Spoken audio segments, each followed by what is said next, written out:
चलिए अब कुछ चर्चा कर लेते हैं अपन। कोई प्रश्न वगैरह, दो प्रश्न पहले के बाकी हैं। पिछले हफ्ते भी एक प्रश्न तो भैया का था, रजत भैया का, और एक प्रश्न व्हाट्सएप पर भी आया है। बोलिए।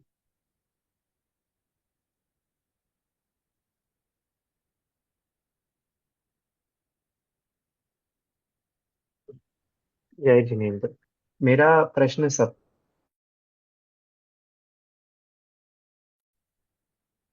हाँ, हेलो। जय जिनेन्द्र।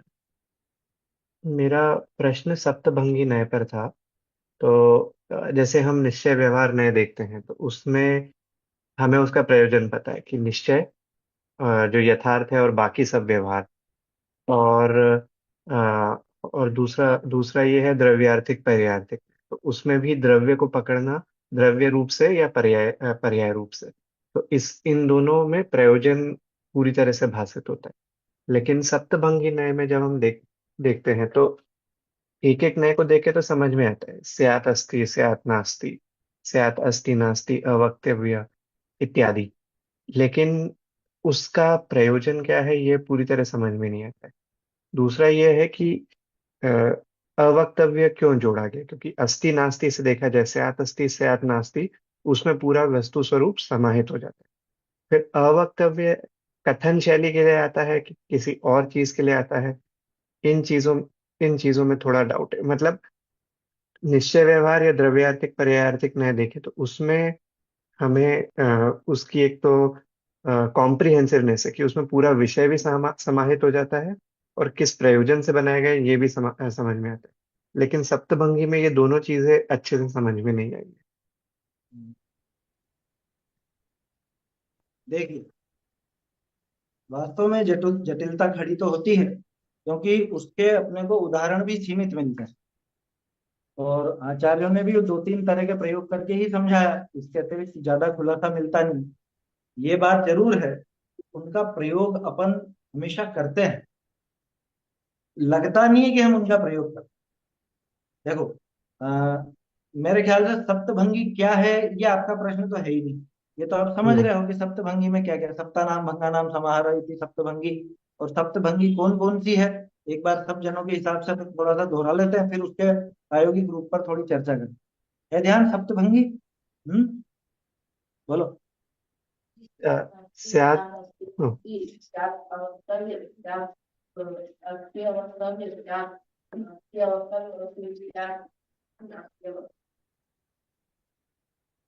नहीं यार, चलो कोई बात नहीं, आवाज आएगी ना आप लोगों को। आगे। तो देखो, ये तो सात भंग है। सात भंग, भंग क्या है? भंग माने पहलू।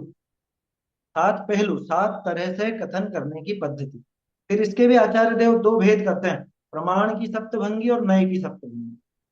तो जहां प्रमाण की सप्तभंगी लगाई जाती है, वहां पे वो नय नहीं बताया जाता, वहां कथनचित लगा देते हैं। इसके दो रूप हैं, जैसे स्यात् अस्ति वगैरह कहा ना, ऐसे ही कथनचित अस्ति, कथनचित नास्ति, कथनचित अवक्तव्य, कथनचित अस्ति अवक्तव्य, कथनचित नास्ति अवक्तव्य, और कथनचित अस्ति नास्ति अवक्तव्य। यह है प्रमाण की सप्तभंगी। प्रमाण की क्यों कहा? क्योंकि प्रमाण में सब शामिल है। तो सब शामिल है तो किसका नाम लें, तो किसी अपेक्षा, तो कोई भी अपेक्षा लग जाएगी, तो प्रमाण की सप्तभंगी में कथनचित लगता है, वहां भी का प्रयोग होता है। और नय की सप्तभंगी कैसी होती है? वहां स्यात् ठीक। लगे, है ना। और स्यात् तो अपन ने लगाया है, ये ध्यान रखने की बात है। स्यात् अपन ने लगाया है। असल में स्यात्, समझ लो, फिल इन द ब्लैंक्स है, रिक्त स्थान है। स्यात् के स्थान पर उस नय का नाम आएगा। क्या समझ में ही बात? ज्यादातर जो बात करते हैं सप्तभंगी में इसे कहते हैं, स्यात् अस्ति स्यात् नास्ति स्यात् अवक्तव्य, स्यात् अस्ति अवक्तव्य स्यात् नास्ति अवक्तव्य, स्यात् अस्ति नास्ति अवक्तव्य। एक छूट गया शायद, स्यात् अस्ति नास्ति बोलना भूल गया हूं मैं। तो अधिकांश इसे कह देते हैं। जबकि स्यात् क्या है? स्यात् माने किसी अपेक्षा, तो किसी अपेक्षा नहीं है वो। वहां पे कौन सी अपेक्षा? स्वयं की अपेक्षा वस्तु है। अब वहां पे स्यात् व्यात नहीं है। तो जो स्यात् है ना, स्यात् माने फिल इन द ब्लैंक, कथनचित माने फिल इन द ब्लैंक नहीं, कथनचित प्रमाण है। तो तो कथनचित का प्रयोग होगा वहां पे, और वहां पे भी लगेगा। ये आप सब अच्छे से जानते हैं, प्रमाण में भी लगता है, नय में ही लगता है। तो प्रमाण की सप्तभंगी में भी का प्रयोग होगा, और नय की सप्तभंगी में भी का प्रयोग होगा। जब नय लगा दिया, नाम दे दिया आपने, अपेक्षा बता दी, तब वहां पे ही लगाना ही है, ही लगेगा ही लगेगा। जैसे एक उदाहरण लेकर के चलते हैं, जीव स्वयं की अपेक्षा से है ही सही, है ही, ना? स्वयं की अपेक्षा से हूं, मैं स्वयं की अपेक्षा हूं, स्वद्रव्य की अपेक्षा से हूं। तो स्वद्रव्य वो हो गया अपना स्यात्, स्यात् के स्थान पर लगा दिया अपन ने स्वद्रव्य, और अस्थि लगा दिया, तो सात अस्थि। कौन सा स्यात्? मेरी अपेक्षा। स्यात् नास्ति, मैं नहीं हूं किसी अपेक्षा। कौन सी अपेक्षा? पर द्रव्य की अपेक्षा से मैं नहीं हूं। दोनों जोड़ के चले तो कि मेरी अपेक्षा से हूं भी सही, और पर की अपेक्षा से नहीं भी हूं। अच्छा, यहाँ पे एक थोड़ी सी तकनीकी दिक्कत खड़ी होती है कि साहब जब अस्ति नास्ति दोनों कह दिया तो प्रमाण कह दो, क्योंकि प्रमाण कह देगा ना दोनों बातें, तो फिर अस्ति नास्ति क्यों आए? क्योंकि यहाँ पे नए का प्रयोग करते हुए थे। प्रमाण में तो इतनी बात थी, है भी सही और नहीं भी, लेकिन यहाँ है भी और नहीं भी ऐसा नहीं है। मेरी अपेक्षा से हूं ही, पर की अपेक्षा से नहीं ही हूं, ऐसा। ये दोनों एक साथ मिला कर देते। और आचार्य देव ने राजवार्तिक में जहां इसका खुलासा किया, पहले अध्याय में, अपने छठा सूत्र है ना, प्रमाण नयर अधिगम, वहीं पर आया इसका खुलासा। तो वहां जो खुलासा किया है, उसमें आचार्य देव ने एक विशेष बात डाली, वो मुझे अच्छी लगती है। सप्तभंगी असल में वक्ता की तरफ से नहीं है, सप्तभंगी प्रश्न की वजह से है। क्या? प्रश्न की अपेक्षा से सात भंग बनते हैं, क्योंकि हम्म। प्रश्नकार किस एंगल से पूछ रहा है। बोलने वाला तो उसी के एंगल से बोलेगा, बोलने वाला अकेला, मेरे मुझे बोलना है तो मैं कुछ भी बोलूंगा। जैसे उदाहरण के तौर पर अपन रोज पढ़ते हैं, तो रोज तो मुझे जो विषय चलाना है मैं वो विषय चलाऊंगा। लेकिन आज संडे के दिन अपन जो बात करेंगे, उसमें आपका जो प्रश्न होगा उसी हिसाब से तो बात करेंगे। तो प्रश्नकर्ता की अपेक्षा से सात भंग बनते हैं, प्रश्नकार की अपेक्षा। वहां ऐसे ऐसे प्रश्न भी हैं कि ज्यादा क्यों नहीं, कम क्यों नहीं, क्या आप बना के बता दो जाओ। इनके अलावा और क्या बनाओगे, बना के बता दो। बनेंगे ही नहीं, है ना? करो तो सही प्रयोग, है या नहीं है ये बताओ। हम कहेंगे है। और इसकी तरफ से हम कहेंगे नहीं है। आपने खुद ने जब तरफ लगा दी, तो वहां पे तो उस तरफ से ही बात होगी, है ना? तो अपेक्षा वहां लगती है, तो सात अपेक्षाएं हैं, सात उसके एंगल हैं वस्तु को कहने के। तो देखा जाए तो जैसा आपने कहा कि द्रव्यार्थिक पर्यायार्थिक का प्रयोजन समझ में आता है, या निश्चय व्यवहार का प्रयोजन समझ में आता है, प्रायोगिक रूप भी समझ में आता है, इनका नहीं आता। तो निश्चय व्यवहार या द्रव्यार्थिक पर्यायार्थिक ये किस हिसाब से चलेंगे? चलेंगे तो सप्तभंगी के सहारे ही। जैसे बताओ, जीव निश्चय से है या नहीं? हम्म?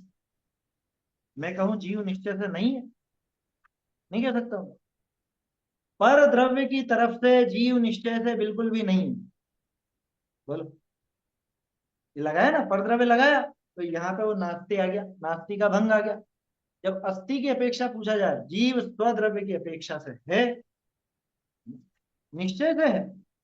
अच्छा चलो देखो, बहुत से लोग कहते हैं ना, निश्चय व्यवहार कहाँ लागू होता है? द्रव्य में निश्चय लागू होता है, पर्याय में व्यवहार लागू होता है, ऐसा है क्या? द्रव्य में भी निश्चय यथार्थ व्यवहार कथन। दोनों लागू और होते हैं, पर्याय में भी निश्चय व्यवहार दोनों लागू, है ना? द्रव्यार्थिक पर्यायार्थिक, ऐसा नहीं है कि द्रव्यार्थिक माने निश्चय और पर्यायार्थिक माने व्यवहार, ऐसा बिल्कुल भी नहीं। दोनों में दोनों घटित होते हैं, ठीक है ना? ऐसे ही यहाँ भी समझना, जब अपन कह रहे हैं कि निश्चय से जीव है कि नहीं, तो कि पहले बोलो किधर खड़े होके बात कर। मैं कह रहा हूं शरीर निश्चय से जीव है या नहीं? निश्चय से जीव शरीर नहीं है, ये नास्ति का भंग हो गया, है ना? स्वद्रव्य की तरफ से जीव है या नहीं? तो स्वयं के गुणों से, अपने पर्यायों से जीव है ही सही, ये अस्थि का भंग हो गया। इन्हीं दोनों तरफ से बताओ, तो फिर वो अस्थि नास्ति का भंग हो गया। एक ही बार में बोलो, एक जवाब दो, एक शब्द में उत्तर देना। अब बोलो है या नहीं, एक शब्द में उत्तर दो। कह कह इतना ही नहीं वक्तव्य सकते। नहीं कहा जा सकता। क्या बोले हम? हम क्या बोलेंगे जब आप एक शब्द में पूछ रहे हो और जीव और पुद्गल दोनों को लगा करके देख रहे हो, या शरीर और आत्मा दोनों तरफ से बात करना चाह रहे हो और कह रहे हो एक ही बार में जवाब तो नहीं दे सकते, यह वक्तव्य है।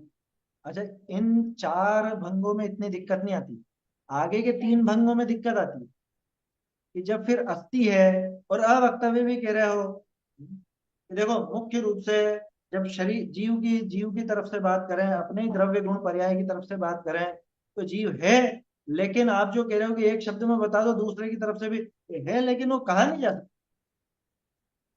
कि शरीर की तरफ से कथन करके बताओ, जो शरीर की तरफ से नहीं है, लेकिन वो कहा नहीं जा सकता, क्यों? क्योंकि आप आत्मा का स्वरूप भी जानना चाह रहे हो उसमें। तो ऐसे वो अस्थि अवक्तव्य नास्ति अवक्तव्य, और इसी तरह से अस्थि नास्ति अवक्तव्य घटित होता है। प्रायोगिक रूप इनका एक साथ नजर नहीं आता, इसलिए अपने को लगता है कि सप्तभंगी का प्रयोग नहीं, जबकि वास्तव में देखें तो निश्चय व्यवहार ये सब उन भंगों के सहारे ही चल रहे हैं। बोलो, एकत्व की बात जो है वो निश्चय में आएगी या व्यवहार में आएगी? हम्म? एकत्व निश्चय गत समय सर्वत्र सुंदर लोक में बात करते हैं अपन। अब अपन ने तो एकत्व एकत्व एकत्व, बहुत बढ़िया बात। एकत्व की बात निश्चय की या व्यवहार की? तो प्रश्न लगेगा कि जीव, कहाँ?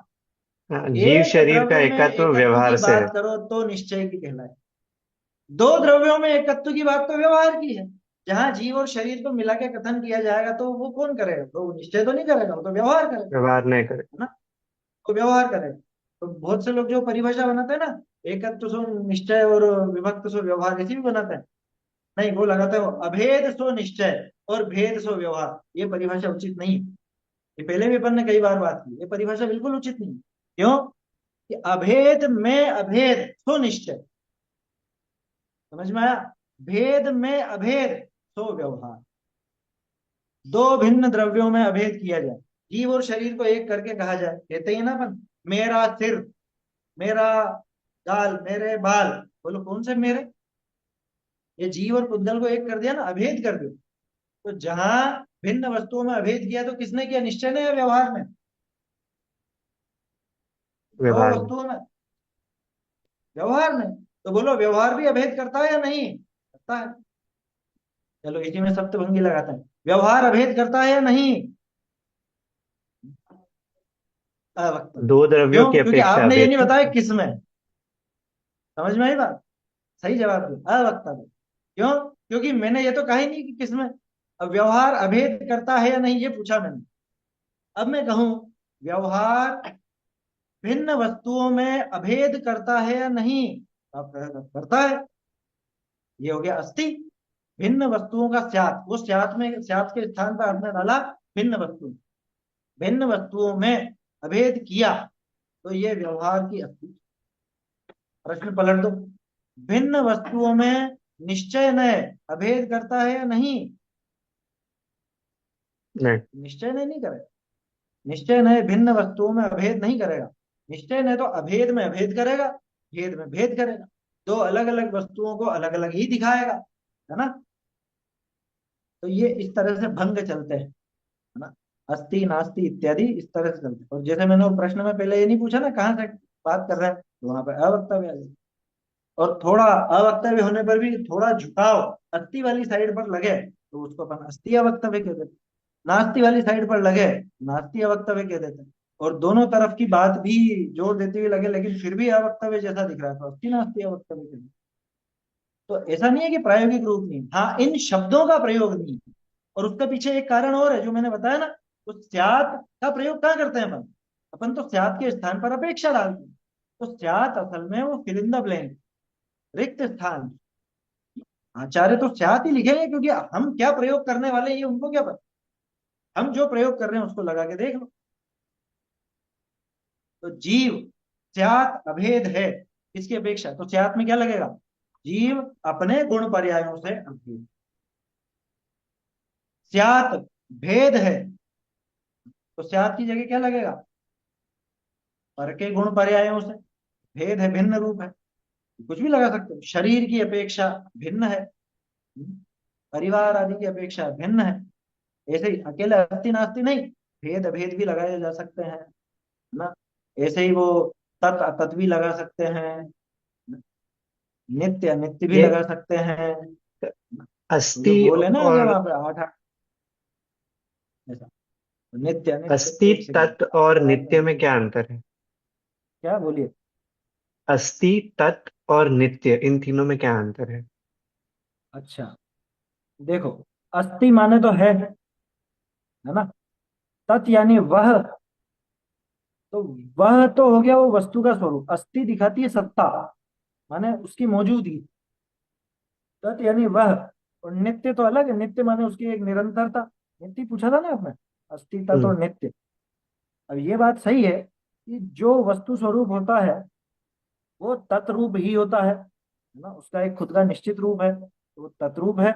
और वो सतरूप भी है, क्योंकि सत्ता है उसकी। अरे सीधी सी बात, जिसकी अपन बात कर रहे हैं वो सत तो होगा ही होगा, क्योंकि हम्म। जगत में सत के अलावा असत की सिद्धि नहीं है। सत को निरपेक्ष भी कहते हैं। नहीं, देखो, सत का अर्थ निरपेक्ष नहीं है। सत निरपेक्ष होता है, लेकिन सत का अर्थ निरपेक्ष नहीं है। सत माने तो सत्ता, सत माने वस्तु, है ना। वो वस्तुभूत जिसकी सिद्धि हो, उसको तो कहते हैं अपन सत। अब वो सत पर से निरपेक्ष है, अपने गुण पर्यायों की अपेक्षा तो सापेक्ष है, वो उनका तो सहारा है उसको, है ना। द्रव्याश्रया निर्गुणा गुणा, सॉरी वो नहीं, गुण पर्यायवत द्रव्यम। पहले तो वो गुण और पर्यायवान होता है ना, तो उनकी तो उसको अपेक्षा है। बाकी पर से निरपेक्ष है। पर द्रव्य उसको नहीं चाहिए, पर गुण पर पर्याय ये कुछ भी नहीं चाहिए, है ना। उसको द्रव्य क्षेत्र काल भाव पर का बिल्कुल भी नहीं चाहिए, उसके बिना ही उसकी सत्ता मौजूद है। और नित्य है, इसलिए वो निरपेक्ष। पर से सदा निरपेक्ष, यानी आवश्यकता नहीं है उसे। वहां निरपेक्ष का अर्थ ये लेना, अपेक्षा नहीं लगती, ऐसा निरपेक्ष नहीं। जब अपन निरपेक्ष बोलते हैं कि हम तो, वस्तु तो पर से निरपेक्ष है, तो यहाँ पे वो नयों की अपेक्षा वाला अर्थ नहीं है। यहाँ पे निरपेक्ष का मतलब कि इनकी आवश्यकता नहीं। ये खुद ही अपना स्वामी है, स्वयंभू है, स्वयंभू। या इसको किसी अन्य की आवश्यकता बिल्कुल भी नहीं, ऐसा उसका वहां पर आशय है। हाँ, इंडिपेंडेंट कह सकते हैं ना। इंडिपेंडेंट शब्द गलत है वैसे यार। इंडिपेंडेंट का क्या अर्थ होता है? गलत। स्वतंत्र इंडिपेंडेंट का अर्थ नहीं, वो तो बना लिया लोगों ने। डिपेंडेंट का अर्थ क्या होता है? अधीन, आश्रित, है ना। तो वो जब दूसरे के अधीन हो तो डिपेंडेंट कहते हैं। इंडिपेंडेंट का अर्थ तो ये है कि अनधीन, किसी के अधीन नहीं। लेकिन स्वाधीन है, ये कहाँ से आया? तो सही शब्द है उसके लिए सेल्फ डिपेंडेंट। आया समझ में? सेल्फ डिपेंडेंट सही शब्द है। इंडिपेंडेंट लगा तो दिया, वो चलने में भी वही चलता है, लेकिन गंभीरता से विचार करो। डिपेंडेंट अधीन, इंडिपेंडेंट अनधीन, स्वाधीन कहाँ हुआ? स्वाधीन तो सेल्फ डिपेंडेंट। अर्थ निकालते हैं अपन वैसा, है ना। लेकिन वहां पे दूसरे भी अर्थ बन सकते हैं, इसलिए स्वाधीन के लिए सही शब्द सेल्फ डिपेंडेंट। तो वो निरपेक्ष वाला जो अर्थ है वो वहां लगेगा, सेल्फ डिपेंडेंट, अन्य किसी की अपेक्षा नहीं। सत को निरपेक्ष तो कहते हैं, लेकिन सत माने निरपेक्ष नहीं होता। सत निरपेक्ष है, ये बात सही, क्योंकि जो है उसको किसी और से होने के लिए क्या चाहिए?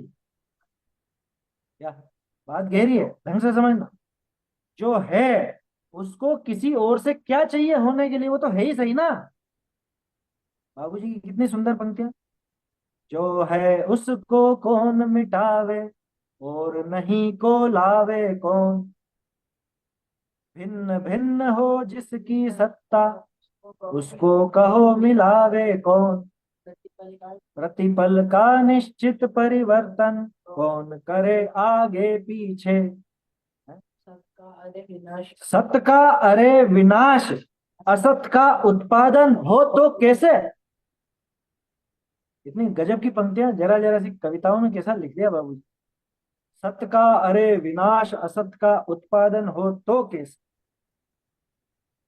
बोलो। इसलिए जो है उसको न तो कोई मिटा सकता है, और न उसको होने के लिए किसी अन्य की आवश्यकता है, इसलिए वो निरपेक्ष है। और ये निरपेक्षता अपने आप सप्तभंग को जन्म देती है।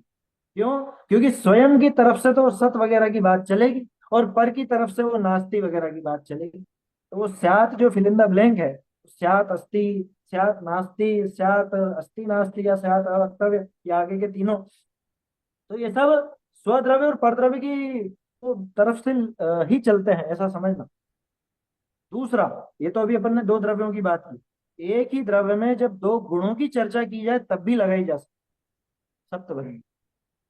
जैसे मैं बनारसी दास जी ने शायद निमित्त उपादान की चिट्ठी में, है ना, निमित्त उपादान की चिट्ठी में घटित किया ना। द्रव्यार्थिक निमित्त उपादान और पर्यायार्थिक निमित्त उपादान। क्या? तो द्रव्यार्थिक निमित्त उपादान किसको कहा और पर्यायार्थिक किसे कहा, पता है? चलिए आप में से कोई बोलिए, बोलना चाहते हो, ध्यान हो तो। द्रव्यार्थिक निमित्त उपादान क्या और पर्यायार्थिक निमित्त उपादान क्या, वहां पे बिल्कुल अलग ही ढंग से घटित। सोचिए, जिन्होंने पढ़ रखा होगा उनको तो याद रहेगा, नहीं पढ़ा होगा तो थोड़ा लगाओ तो सही आइडिया। पढ़ रखा है, याद याद नहीं आ रहा। नहीं बोलिए तो भी सोचिए, द्रव्यार्थिक किसे कहेंगे और पर्यायार्थिक किसे कहेंगे? नहीं नहीं, शुद्ध निमित्त शुद्ध उपादान वो तो चौभंगी है, वो अलग है। चौभंगी की बात नहीं कर रहा मैं द्रव्यार्थिक निमित्त उपादान की बात कर और पर्यायार्थिक निमित्त उपादान की बात कर। पर्यायार्थिक कहाँ लगेगा पर्यायार्थिक, और द्रव्यार्थिक कहाँ लगेगा? जैसे श्रद्धा पर्याय पर पर्यायार्थिक निमित्त उपादान में कह सकते हैं कि ऐसे तो कहा जाता है कि जैसे कि श्रद्धा गुण है, ज्ञान गुण है, तो एक गुण में दूसरे गुण की अपेक्षा नहीं होती, दोनों गुण आपस में निरपेक्ष होते हैं, और एक गुण दूसरे गुण का कार्यकारी नहीं होता है। बट अगर निमित्त उपादान की तरफ से देखें तो श्रद्धा को सम्यक होने के लिए ज्ञान का सपोर्ट चाहिए। अगर ज्ञान में आपकी क्लैरिटी नहीं है तो श्रद्धा भी आपकी वैसे सम्यक नहीं हो सकती है। 17वीं 18वीं गाथा में कहा है कि बिना ज्ञान के तो, वो कुछ गधे के सींग का एग्जाम्पल लेके बताया, तो उस हिसाब से निमित्त उपादान घटा सकते हैं पर्यायार्थिक के टर्म्स में। आपने जो बातें कही ना, बातें सब सही हैं, लेकिन वो पर्यायार्थिक निमित्त उपादान नहीं है, वो है द्रव्यार्थिक निमित्त उपादान। समझ में ही बात? मैं इसीलिए पूछा मैंने, क्योंकि ज्यादातर ये सोचेंगे पर्यायार्थिक शायद अपने पर्याय पे लगे। पर्यायार्थिक दो द्रव्यों की पर्यायों में परस्पर निमित्त उपादान देखे, वह पर्यायार्थिक निमित्त उपादान। और द्रव्यार्थिक निमित्त उपादान अपने ही, ये ही द्रव्य के अंदर, भाई श्रद्धा भी मेरे ही द्रव्य में, ज्ञान भी मेरे ही द्रव्य में, चारित्र भी मेरे ही द्रव्य में, तो द्रव्य के ही जो गुण और पर्याय उनमें घटित हो वो द्रव्यार्थिक निमित्त उपादान। जो आप घटित करना चाह रहे थे ना, ज्ञान और श्रद्धा में परस्पर निमित्त निमित्तिक संबंध, या चारित्र और ज्ञान में निमित्त निमित्तिक, ये द्रव्यार्थिक निमित्त उपादान। और 100 का 100 में पर्यायार्थिक किया लगेगा गया कार्य होगा द्रव्यार्थिक। क्या? 100 का 100 में किया गया कार्य जो स्वयं में स्वयं रूप से हो रहा है वो हाँ द्रव्यार्थिक, और जहाँ पे आप हाँ, पर का बिल्कुल देख रहे हो वो, अगर आप चाहे वो श्रद्धा हो चाहे कोई भी गुण हो, अगर उसकी दृष्टि से देख रहे हो तो पर्यायार्थिक कहलाएगा। बिल्कुल सही है, बिल्कुल सही है वो, है ना। जी। स्वद्रव्य में ही जो घटित हो वो द्रव्यार्थिक। इसका सीधा सा उदाहरण ले लो अपन, देव शास्त्र गुरु सम्यक दर्शन के निमित्त, या देव शास्त्र गुरु से सम्यक दर्शन होता, यह है पर्यायार्थिक निमित्त उपादान। और तत्व ज्ञान के आधार से सम्यक दर्शन होता है, ये हो गया द्रव्यार्थिक निमित्त उपादान। जिनवाणी सम्यक दर्शन में सम्यक दर्शन की कारण है, यह है पर्यायार्थिक निमित्त उपादान। और ज्ञान ही वो चारित्र, अभी पढ़ा तो था अपन ने, कल परसों, कल ही तो देखा। तत्व ज्ञान, पहले तत्व ज्ञान हो तभी सारा आचरण सम्यक चारित्र, तत्व ज्ञान नहीं हो तो वो आचरण मिथ्या चारित्र। पहले तत्व ज्ञान, तो तत्व ज्ञान ही सम्यक चारित्र का कारण है, ये हो गया आपका द्रव्यार्थिक निमित्त उपादान। याद रखना है बात, द्रव्यार्थिक निमित्त उपादान स्वद्रव्य में लगता, पर्यायार्थिक निमित्त उपादान दो भिन्न द्रव्यों में लगे, ऐसा उन्होंने वहां पे घटित किया। तो वहां भी सप्तभंगी अपन लगा सकते हैं। दो द्रव्यों में लगाओ तो स्पष्ट समझ में आ जाती है, और एक ही द्रव्य में लगाना हो तो भी अपन सप्तभंगी यहाँ पे प्रयोग कर सकते हैं। तो ऐसा नहीं है कि प्रयोग नहीं, हाँ यूं कह सकते हैं कि डायरेक्ट प्रयोग नहीं, इनडायरेक्ट में तो अपन प्रयोग करते ही हैं। अरे घर पे आप कितने ही सवालों के जवाब नहीं देते, मुझे नहीं पता। अरे पता कैसे नहीं, पता है लेकिन वो कुछ स्पष्ट कह नहीं सकते, तो मुझे नहीं पता, वो अपने अवक्तव्य की निशानी है, मुझे नहीं पता। मतलब जहां नहीं पता हो और वहां पे कहा जाए नहीं पता, वो तो बात समझ में आती। लेकिन पता है जैसे क्या बनाओगे या क्या खाओगे, क्या बनाए, लौकी खाओगे कि गिल की खाओगे, ये मुझे नहीं पता। पता कैसे नहीं, ये तो पता है कि दोनों में से कुछ ना कुछ तो खाएंगे, है? ये मुझे नहीं पता माने कि ठीक है जो भी बन जाएगा। अवक्तव्य, या तुम्हारा मन हो जो बना लो, ये अवक्तव्य। समझ में ही बात ऐसे। तो अस्ति नास्ति अवक्तव्य, इन सबका प्रयोग अपन जाने अनजाने करते जरूर हैं। ये है कि डायरेक्ट नहीं करते, इनडायरेक्ट में करते। दूसरा, वो आचार्य ने जैसे प्रयोग किया, स्यात् अस्ति स्यात्, तो स्यात् तो लगाते ही नहीं अपन। अपन स्यात् कहाँ लगाते, अपन सीधी वो अपेक्षा लगाते। ध्यान रखिएगा, कथनचित और स्यात्, ये दोनों के प्रयोग में अंतर है। कथनचित डेफिनेटिव नहीं है, मतलब वो प्रॉपर बताता नहीं है कि किसकी बात चल, कुछ भी हो सकता है, इसलिए वो प्रमाण की सप्तभंगी में आया, है ना। और ये जो है स्यात्, स्यात् तो अपेक्षा सहित है, स्यात् अपेक्षा सहित है, वहां फिर एवकार का प्रयोग हो या नहीं, ही लगेगा वहां। या हम्म। स्वद्रव्य क्षेत्र काल भाव की अपेक्षा से वस्तु है ही, है ना। है मुख्य नहीं रहा, फिर ही मुख्य हो गया, वहां है ही पर जो रहा है ना, ऐसा। पर द्रव्य क्षेत्र काल भाव की अपेक्षा से वस्तु नहीं ही है, नहीं ही, है ही नहीं, यूं कह लो। तो ऐसे तो स्यात् में एवकार का प्रयोग भी होता है। ठीक है, तो मेरे ख्याल से प्रश्न में यही बात थी, उसका प्रयोग कैसे हो, क्या हो, है ना। और कुछ रहा क्या इसमें? बाकी तो सप्तभंगी तो जानते ही हैं सभी, सामान्य रूप से अपन ने चर्चा की थी। चलिए अगला एक और प्रश्न अपना अकाल मृत्यु से संबंधित था, बोलिए। हाँ, तो वही मैंने आपको स्क्रीनशॉट भेजा था भैया जी। हम्म। तो जैसे हम लोग मतलब शुरू से सुनते आ रहे हैं नहीं, और श्रद्धा भी उसी चीज की है। गुरुदेव श्री हमेशा प्रवचनों में उनके यही आया है कि अकाल कुछ होता नहीं है, जो अकाल है वो भी अपने 100 काल में होता है। लेकिन हम्म। वो स्क्रीनशॉट जो आया उसमें मतलब ऐसा था कि नहीं, आप अकाल को असत नहीं कह सकते। देखो वहां पे बात क्या है, पहले इसको समझ लो। अकाल जी। मृत्यु का जो प्रकरण है ना, ये विवादास्पद सिर्फ शब्दों के खेल की वजह से है, और कुछ भी नहीं है दम उसमें। जी। अकाल मृत्यु कहते किसको है? अकाल मृत्यु का, अच्छा पहले तो ये समझ लो, आचार्यों ने अकाल मृत्यु शब्द का प्रयोग किया या नहीं? बहुत से लोग जोश जोश में से कह देते हैं कि नहीं साहब आचार्यों ने नहीं किया, ये तो अभी के लोगों ने दे दिया। ऐसा नहीं, ऐसा नहीं। राजवार्तिक आदि ग्रंथों में अकाल मृत्यु शब्द का प्रयोग किया गया है ना। वहां स्पष्ट है, राजवार्तिक में है और ग्रंथों में भी है। तो अकाल मृत्यु शब्द का प्रयोग किया है, ऐसा नहीं कि अकाल शब्द का प्रयोग नहीं किया। लेकिन उसका आशय क्या है, उसका आशय तो समझना पड़ेगा ना। आचार्यों ने खुलासा भी किया है उसका, लोग बाग उस खुलासे पे ध्यान नहीं देते और उस शब्द को पकड़ के बैठ जाते। अकाल मृत्यु किसको कहते हैं? सामान्य परिभाषा तो ये है कि साहब जैसे 70-80 साल में मौत होती, 70 भी क्या, आजकल तो 80 तो गिनते ही है ना। 70 में भी कह रहे अभी से ही मर गए, ऐसा सोचते हैं कि 80 के करीब हो और मौत हुए तो कोई अकाल मृत्यु नहीं कहेंगे। लेकिन पहले मर जाए, अपनी उम्र में, 41 साल की उम्र में, 20-30 की उम्र में, बचपन में कोई मर, और अकाल मौत हो गई, अकाल मौत हो गई। कैसे हो गई कि एक्सीडेंट में मर गए तो अकाल मौत हो गई, आत्महत्या कर ली तो अकाल मौत हो गई, जहर खा लिया तो अकाल मौत हो गई। लोगों ने उसको अकाल मृत्यु नाम दे दिया। और आचार्य देव अकाल मरण किसको कहते हैं, ये प्रकरण आता है अपने तत्वार सूत्र में। कौन सा सूत्र बोलो? अकाल मृत्यु वाला सूत्र याद है? दूसरा अध्याय पढ़ा नहीं पढ़ा, कोई बात नहीं।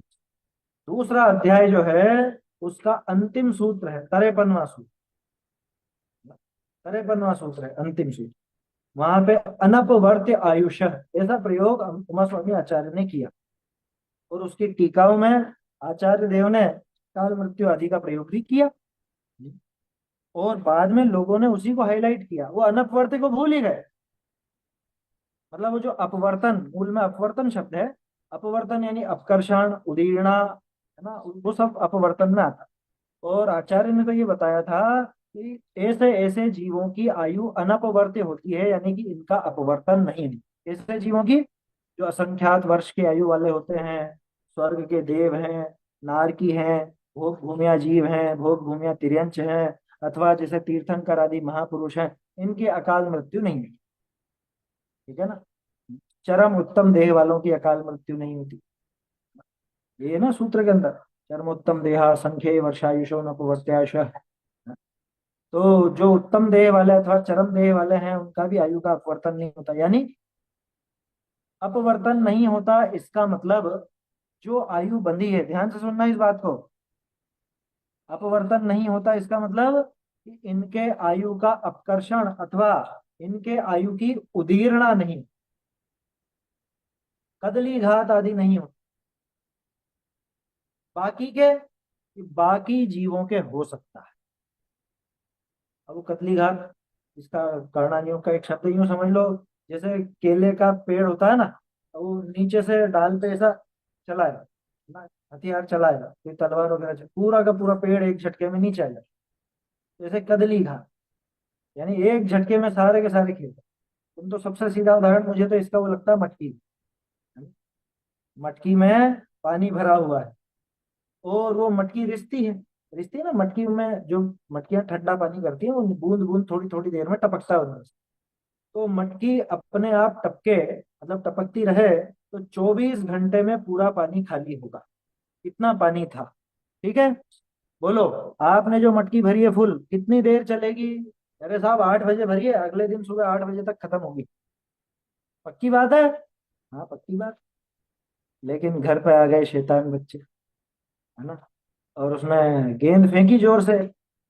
गेंद क्या फेंकी है, फिर बैट की मार दी मटकी के। तब क्या हुआ? वो जो अगले दिन 8 बजे तक चलने वाला था, ये तो अभी 9 बजे, 9 भी नहीं बजी, अभी 8 बजे तो भरा था और 9 बजे खत्म, सारी मटकी फूट गई। ये उदाहरण ज्यादा सटीक, मतलब अच्छा लगता है। कंडली घात भी वैसे ही, एक झटके में सारा का सारा वो आ गया। अब अकाल मृत्यु में भी ऐसा ही होता है। आयु कर्म के जो निषेक बंधे थे, आयु कर्म के निषेक जितने बंधे थे, अब कितने बंधे थे ये केवल ज्ञानी जानते, है ना, वो केवल ही जानते हैं कि कितने बंधे थे।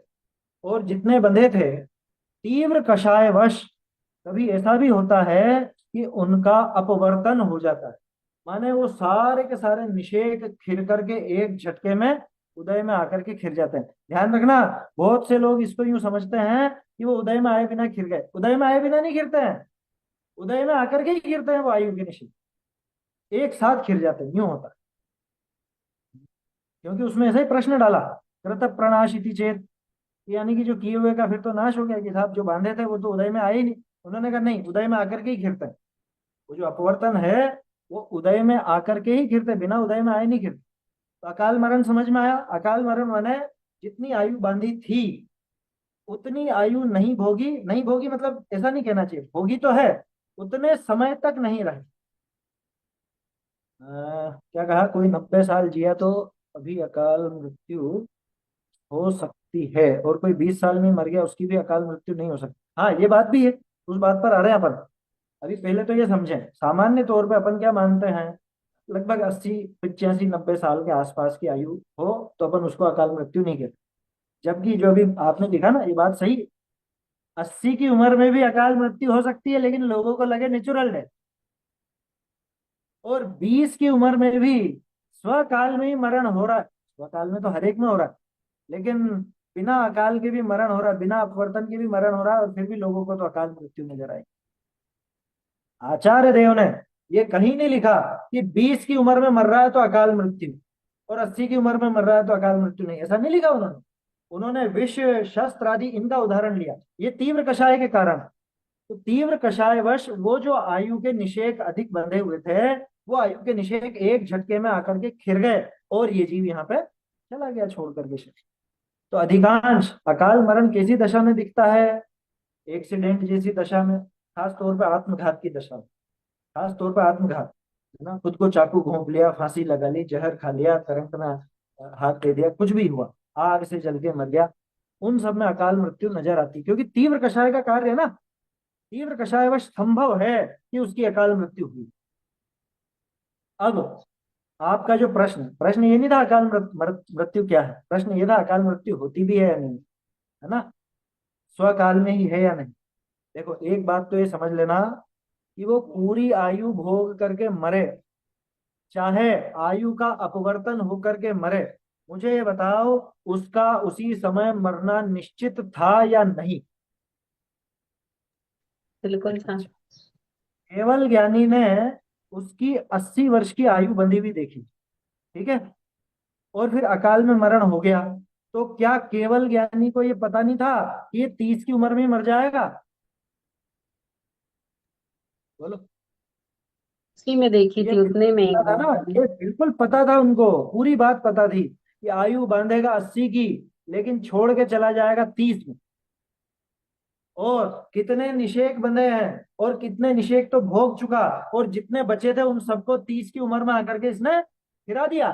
ये सब भी उनके ज्ञान में बराबर झलकता है या नहीं झलकता? तो अकाल भी तो स्वकाल में ही हुई। फिर अकाल क्यों कहा उसको? स्वकाल ही कह देते हैं कि अकाल इसलिए कहा कि आयु के निषेक ज्यादा बंधे थे, और वो उतने समय के पहले ही खिर गए, काल पूरा होने के पहले ही खिर गए, इसलिए उसको अकाल कह दिया। वास्तव में तो है तो वो अपने काल में ही। दादा इसका एक और चीज, एक और बहुत अच्छा अर्थ लेते हैं।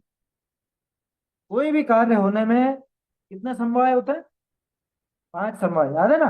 कौन कौन से 5 समवाय? शाबाश। तो ये 5 समवाय होते हैं। इन 5 समवायों में ज्यादातर आयु की पूर्ति आदि के संबंध में अपन काल काल की मुख्यता रखते हैं, यानी कि काल लब्धि जो आएगी, काल जब पूरा होना होगा तभी। लेकिन जहां पे अपने को ऐसा लग रहा है कि अरे साहब काल तो अभी आया नहीं, काल की काल को छोड़ के बाकी के जो निमित्त वगैरह हैं वो मुख्य नजर आवे, तो उसको अपन क्या कहेंगे? काल नहीं है ये, काल की वजह से, ये तो निमित्त की मुख्यता से मरा, काल की मुख्यता से नहीं मरा। 80-90 में मरा तो अपन कहते हैं काल हो गया था पूरा इसलिए मरा। और 30-40 में मरा कि नहीं नहीं, दूसरे निमित्त मुख्य हो गए थे, बीमारी हो गई थी, एक्सीडेंट हो गया था, रोग या कोई और विष शस्त्र वगैरह हो गया, कुछ भी हो गया, उसकी वजह से मरा। तो काल की वजह से नहीं मरा, तो अकाल की वजह से मरा, तो अकाल मृत्यु नाम दे दी। समझ में आया? तो वो भी एक पद्धति, इस वजह से भी उसे अकाल कहते हैं। लेकिन वो सिद्धांत पक्का, अकाल मरण भी पक्का कि अपवर्तन को अकाल मरण नाम दिया, उसमें अपने को कोई दिक्कत नहीं है।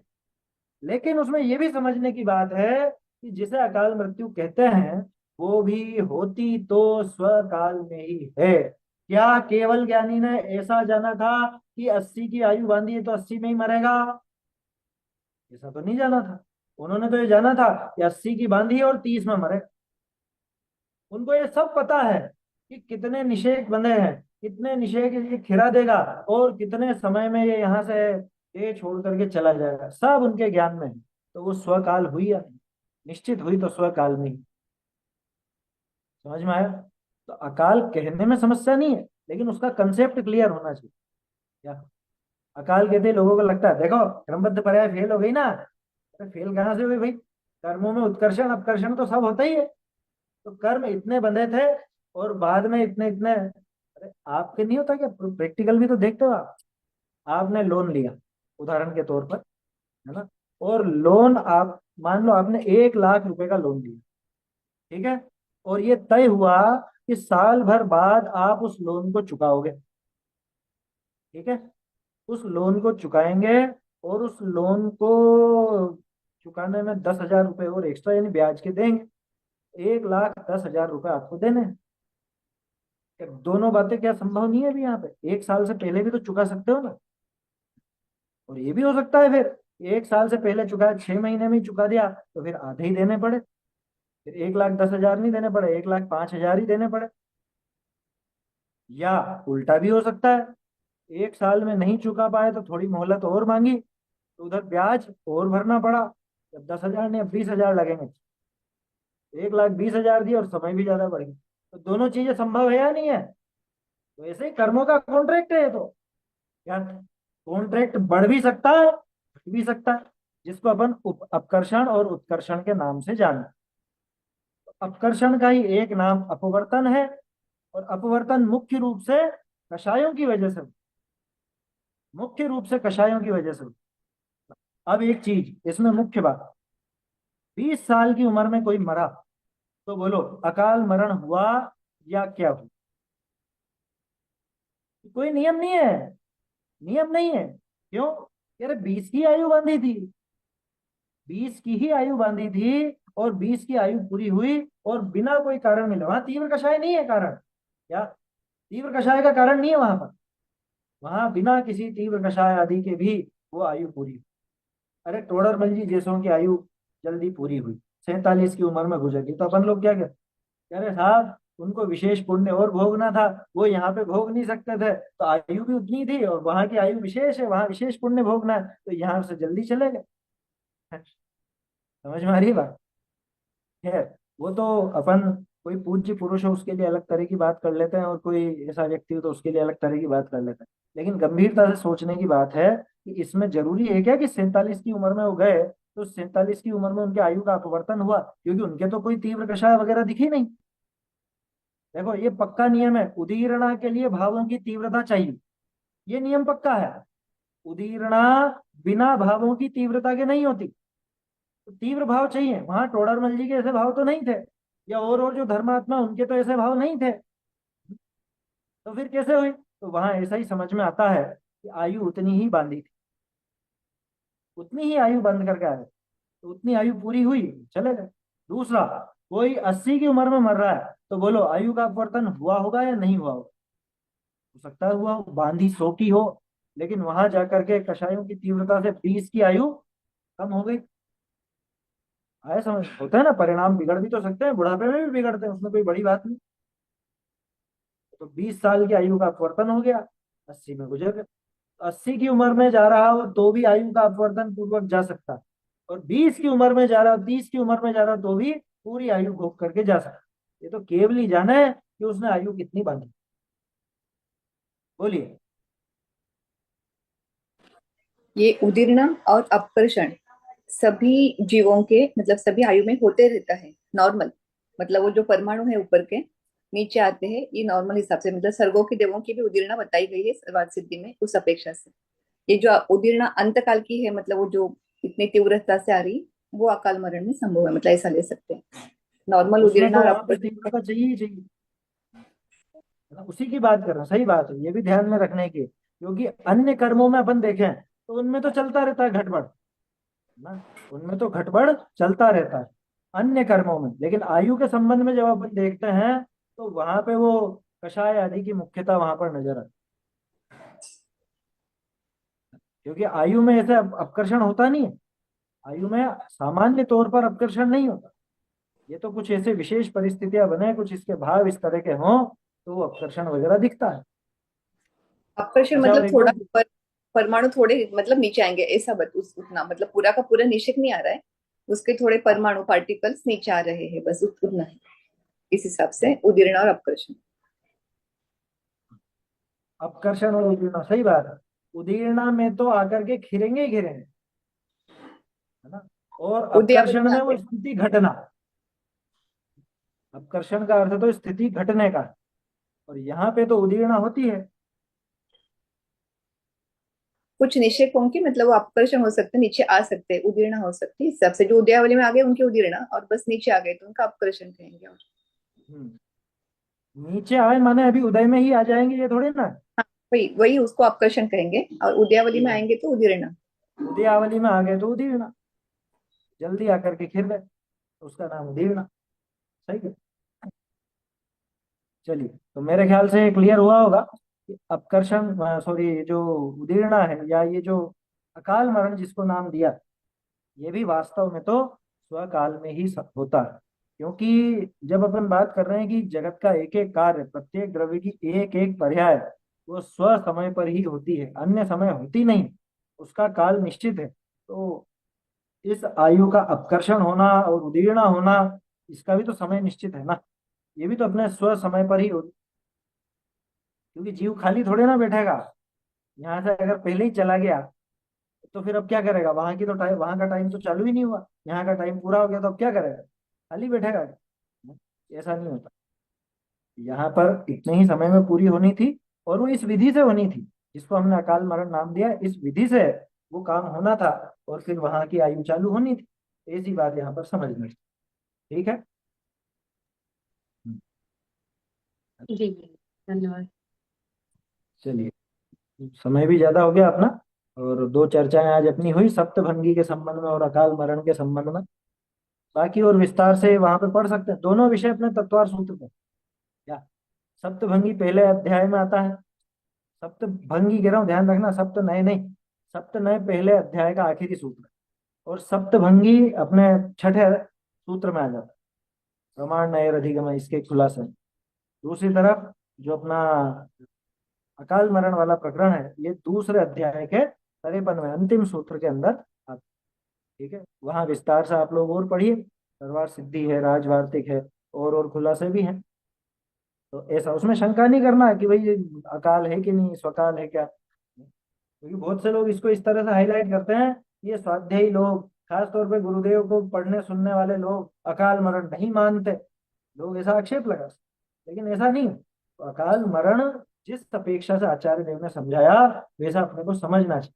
और जो उसका स्वकाल में होना है, यानी कि क्रम की एक निश्चिति है, वो तो अपने को वैसे ही स्वीकार करनी चाहिए। ठीक है, चलिए समाप्त करते हैं अभी अपन, समय भी हो गया है। चैतन्य का स्मरण प्रतिक्षण ही करो रे, भव के अनंत दुख को क्षण में हरो रे, अक्षय अनंत निज सौख्य निधान पा, गाओ अगे नित इसी के गीत गाओ, निज निधि निज में बताई यह अमित उपकार, इसके वन शब्द भाव। पापा पापा अभी को दे दे